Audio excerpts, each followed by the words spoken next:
కీళ్ళ వాతము ఎందుకొస్తుందంటారు? Arthritis the common cause is rheumatoid arthritis అంటాము. వన్ ఆఫ్ ద కామన్, ఇంకా చాలా రకాలు ఉన్నాయి దాంట్లో.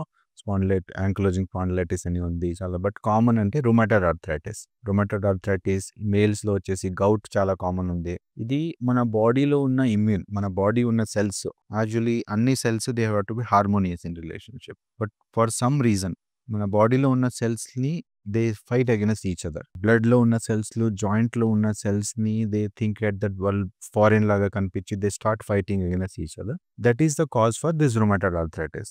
అది జెనెటిక్ ఉంటుంది చాలా పేషెంట్స్ లో, బ్లడ్ రిలేటెడ్ ఉంటుంది, ఆటో ఇమ్యూన్ అంటాం. మన ఇమ్యూనిటీని మాడ్యూల్ కాకుండా it is fighting against us. That is a major reason. It's an immune mediated disease rheumatoid arthritis. So చాలా ఫీమేల్స్ లో చాలా కామన్ ఇది. ఫెమిలియల్ హిస్టరీ ఉంటుంది, అన్ని small joints, large joints, finger stiffness అని ఉంటుంది.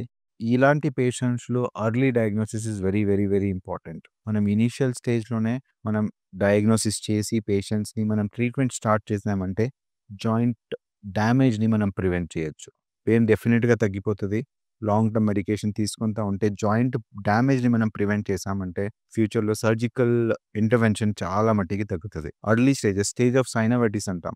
First stage of arthritis, joints అన్ని వాపు వస్తాయి ఫస్ట్ స్టేజ్లో. అప్పుడు మనం డయాగ్నోసిస్ చేసి అప్పుడే మనం ట్రీట్మెంట్ స్టార్ట్ చేసిన తర్వాత కరెక్ట్గా ఫాలోఅప్ చేసినప్పుడు సైనోవైటిస్ నుంచి ఆర్థరైటిస్కి మనం వెళ్ళకుండా చూసుకున్నామంటే జాయింట్ డ్యామేజ్ ఉండదు, సర్జికల్ ఇంటర్వెన్షన్ ఉండదు, disease will be well under control.